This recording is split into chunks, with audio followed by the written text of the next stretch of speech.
Fuel dumping is a procedure used by aircraft in certain emergency situations before a return to the airport shortly after takeoff, or before landing short of its intended destination to reduce the aircraft's weight.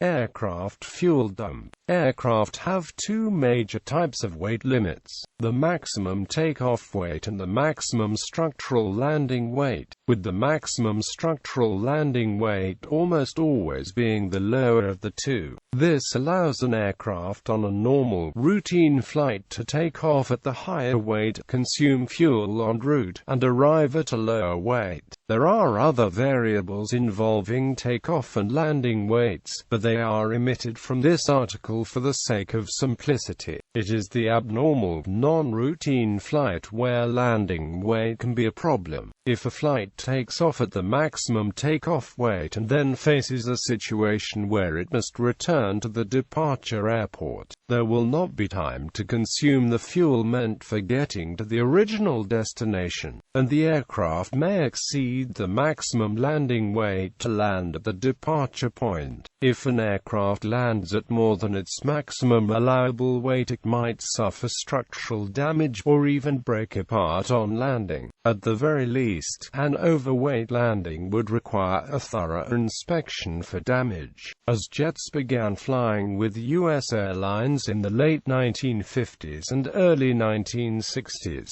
the FAA rule in effect at the time mandated that if the ratio between an aircraft's maximum structural takeoff weight and its maximum structural landing weight was greater than 105%, the aircraft had to have a fuel dump system installed. Aircraft such as the Boeing 707 and 727 and the Douglas DC-8 had fuel dump systems. Any of those aircraft needing to return to a takeoff airport above the maximum landing weight would jettison an amount of fuel sufficient to reduce the aircraft's weight below the maximum landing weight limit, and then land. During the 1960s, Boeing introduced the 737 and Douglas introduced the DC-9, the original models of each being for shorter routes. The 105% figure was not an issue, thus they had no fuel dump systems installed. During the 1960s and 1970s,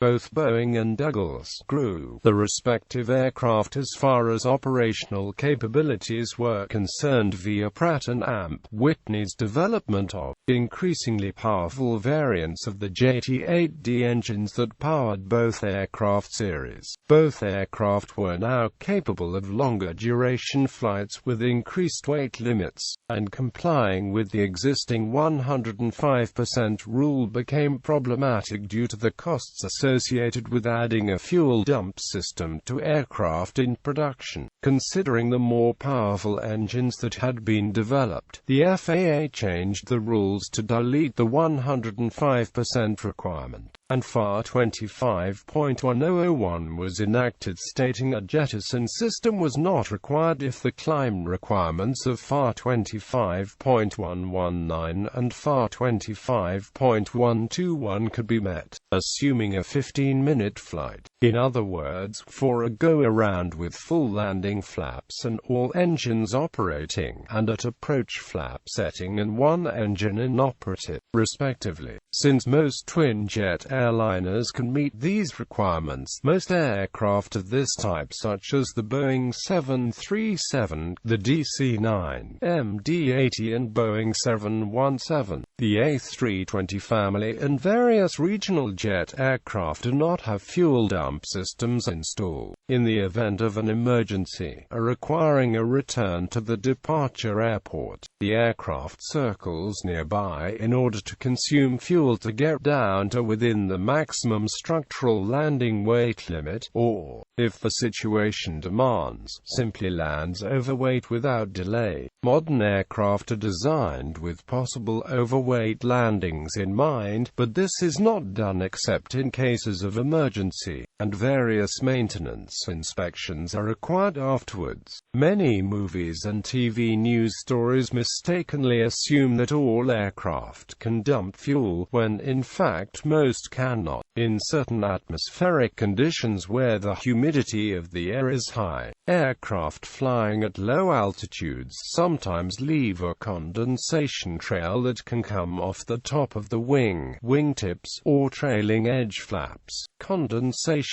trails coming off the trailing edge flaps can appear especially odd, since the trail is being spun by aerodynamic forces. It is possible that some people observe these condensation trails and wrongly assume fuel is being dumped. Long-range twin jets such as the Boeing 767 and the Airbus A300, A310, and A330 may or may not have fuel dump systems, depending upon how the aircraft was ordered, since on some aircraft they are a customer option. 3 and 4 engine jets like the Lockheed L1011, McDonnell Douglas DC-10, MD-11, Boeing 747 and Airbus A340 usually have difficulty meeting the requirements of FAR 25.119 near maximum structural takeoff weight. Thus most of those have jettison systems. A Boeing 757 has no fuel dump capability as its maximum landing weight is similar to the maximum takeoff weight. Airbus positions the dumping nozzles on the wing fairing. Fuel dumping operations are coordinated with air traffic control, and precautions are taken to keep other aircraft clear of such areas. Fuel dumping is usually accomplished at a high enough altitude where the fuel will dissipate before reaching the ground. Fuel leaves the aircraft through a specific point on each wing, usually closer to the wingtips and further away from engines, and initially appears as more liquid than vapor.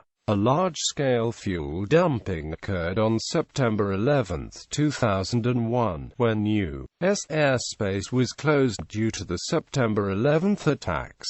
International flights en route to the U.S. were either turned back to the point of origin or diverted to land in Canada and other countries. Many of these flights were fueled for travel well into the American interior, for those mid-flight aircraft unable to land due to excessive fuel weight. Dumping was necessary. Dump rates. It is difficult to quote specific dump rates even for specific types of aircraft, since the dumped fuel is not pumped but delivered by gravity feed, so as to be more independent of electrical systems, which might be unavailable in a fuel dump scenario.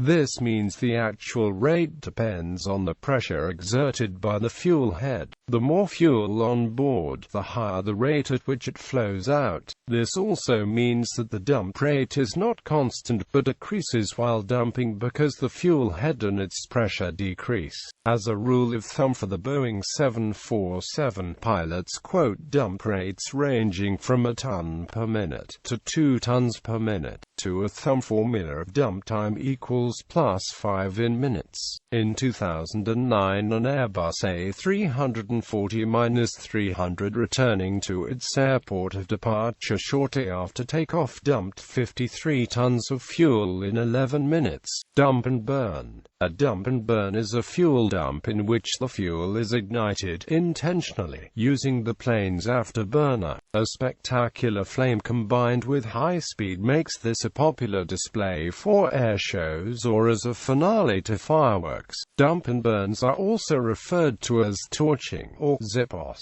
General Dynamics F-111 aircraft have been used for this purpose in Australia during the closing ceremony of the 2000 Summer Olympics and regularly at Brisbane's River Festival and the Australian Grand Prix.